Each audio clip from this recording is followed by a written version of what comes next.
In the UK, taps are usually secured with a nut on an M8 bolt. Now getting a spanner into here is really difficult. I didn't have a tap spanner. They're not expensive though, about £10, but I decided to try designing one and 3D printing it myself. I was quite curious to see how PLA held up when used as a tool, and it actually worked really well. I've published my design on MakerWorld if you want to try it. There's a hole at the bottom of the handle that allows you to put a hex key through it if you need extra leverage, and I did when I was removing mine.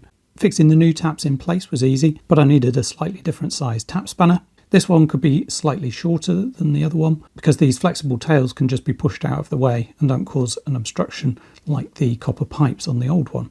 The new tap is in and I'm really happy with it. It works really well on the low pressure system that I've got here that has gravity fed hot water. The flow rate is pretty good and everything I've fitted seems to be holding up well. Let me know in the comments if you've got any questions. Thanks for watching and I'll see you next time.